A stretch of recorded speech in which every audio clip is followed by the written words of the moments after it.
So the reality is people only buy products after they read or hear words that make them want to buy those products. It's the words that matter.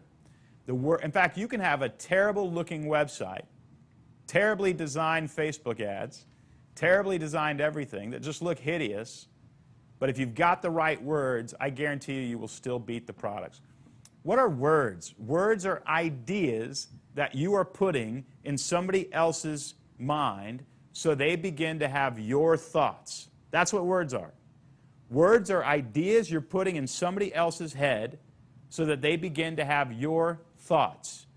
And we want to be a very disciplined steward of those words to benefit our products and services, hopefully because our products and services really do help people and improve their lives.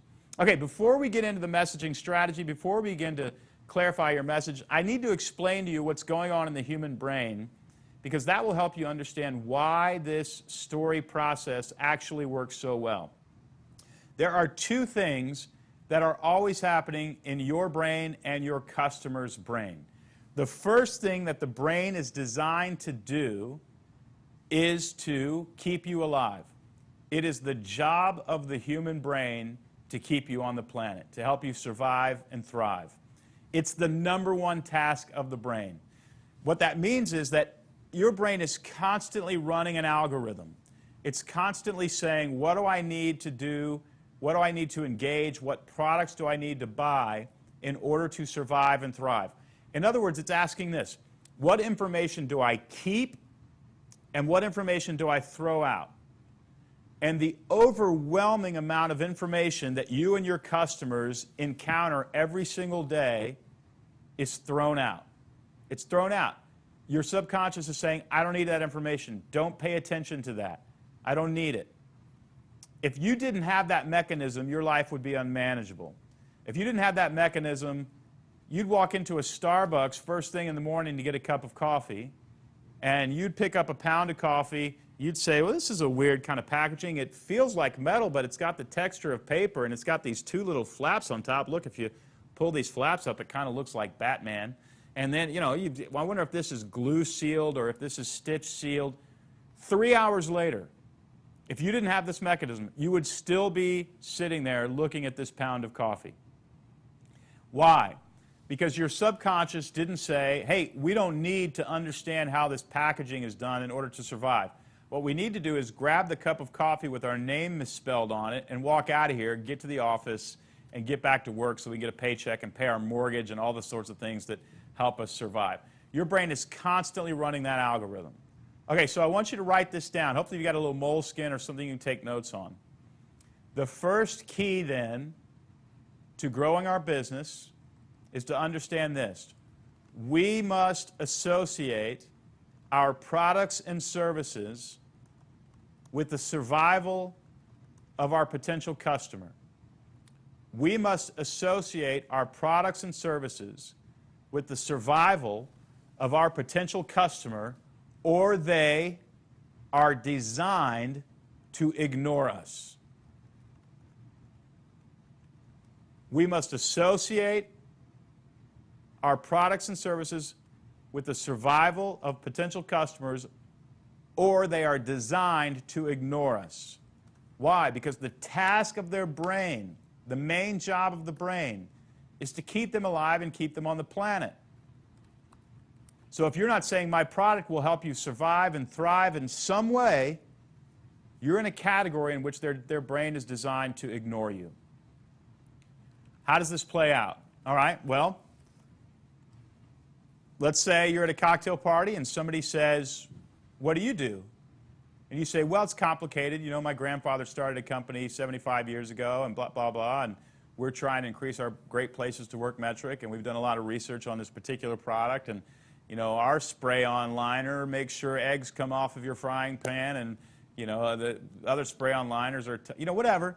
You're going into your story about your product and your usual routine pitch. What my brain is doing, you guys, what my brain is doing as you're talking is it's saying, how is this going to help me survive? How is this going to help me survive? How is this going to help me survive? It's not. How is this going to help me survive? Their grandfather starting a company is not going to help me survive. That's not information that I need. How's this going to help me survive? Oh, the millions they've put into research on this particular product have nothing to do with my life or making my life better. It's not going to help me. And then I think you have 8 seconds. 8 seconds. And if they cannot connect how you can help them survive or thrive, they will tune out and begin to daydream. 8 seconds. So you got to start, the first thing out of your mouth has to say, well, here's how we help people survive, right? Now you say, Don, we don't help people survive. That's not what we do. Listen, if you've sold any amount of products, you actually do help people survive. You're just not sure how. Now, if you think about survival, we want to go all the way back to high school or college, whenever you studied Abraham Maslow's hierarchy of needs. At the bottom of the hierarchy, Abraham Maslow said, you know, you need food and shelter, and then you need social status, and then you need... So in a first world economy, hopefully, we all, everybody watching this video at least, has food and shelter. Hopefully you're taken care of, and you're okay. After food and shelter, it gets very nuanced, these survival mechanisms. But I guarantee you everything that your customer wants and everything that you do throughout the day has everything to do somehow with survival. In fact, if we were together in the room and I were to say to Manny Torres over here or you know, Eric Wilkinson over here, if I were to say, hey, can I get you a refill on your cup of coffee? I'm going to go get some coffee. Can I get you a refill on your cup of coffee? You would probably say, wow, Don is a really nice guy. I can't believe he's getting me a refill on a cup of coffee. And if I were to continue to do things like that over a period of time, you and I would become friends. And that's called building a tribe. Thomas, I'll get you that cup of coffee in a second. I'm going back there in a minute. So, you know, I guarantee that would happen. But what is really happening? Is Don really being a nice guy? Well, hopefully I'm a nice guy. I think I'm a nice guy. But what's really happening on a primitive level is this. What's really happening is I'm saying, hey, Thomas, can I get you a refill on your cup of coffee so that you will like me and we will create a bond so that if sometime in the future barbarians come over the hill behind our cul-de-sac, you will decide to fight with me. That's actually what's taking place on a primitive level. And sure enough, a year into it, barbarians come over the hill behind our cul-de-sac, and Thomas goes, well, I got to fight with Don. He got me all those cups of coffee, right? He's going to put his life on the line.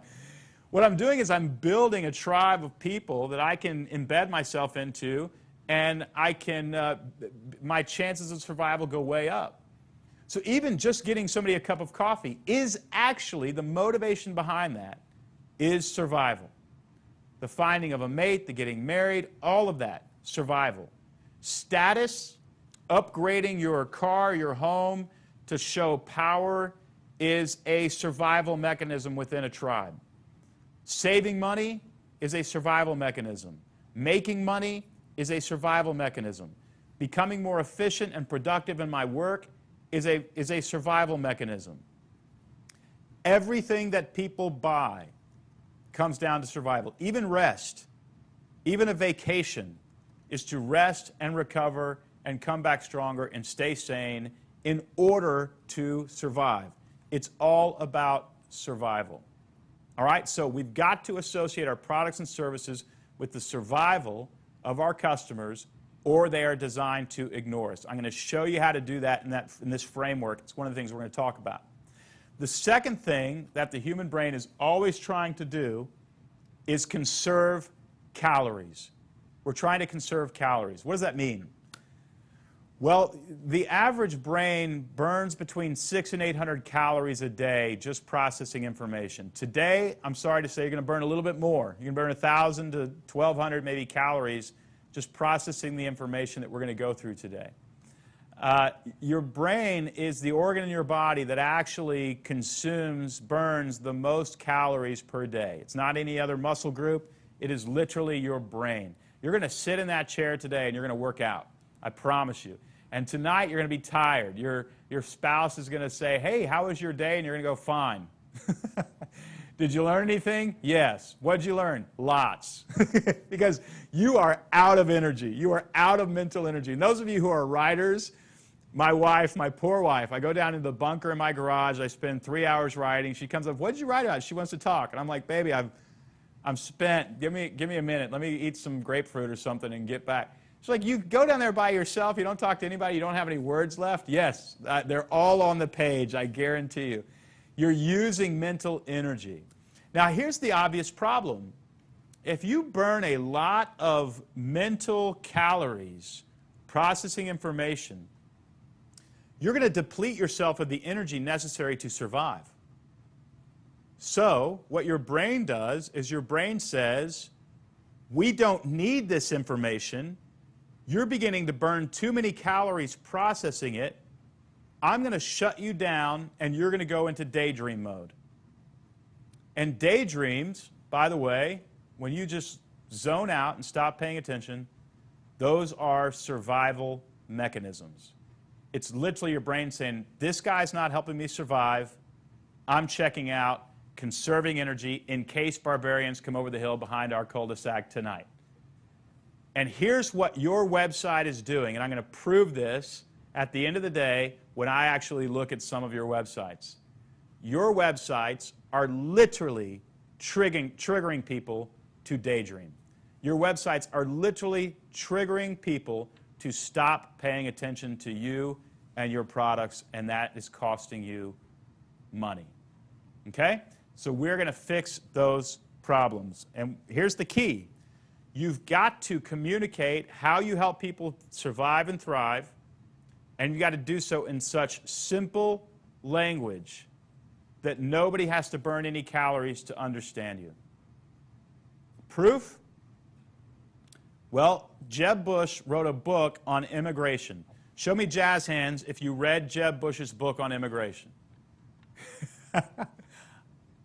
Lanny, did you really read it? Lanny Richardson? You don't have to unmute. Show me jazz hands if you really read his book. You read it. You're the first person in the history of these conversations I've ever had who read it. I think Jeb's wife read it, maybe. I think she lied and said she read it, but she didn't read it. I'm married to somebody like that. So it's too boring, right? We're not reading it. What is Donald Trump's plan on immigration? It's build a wall. Again, I don't like the plan. It's a doofus plan. It's ridiculous. But what happened? The American public thought one guy had a plan and was unwilling to burn the calories to understand the other guy's actual comprehensive plan. The better idea may have lost. I don't know. But the better idea may have lost. Clear messaging will win the day every time, even if you can't back it up. Even if you can't back it up, the clear message is going to win. Okay?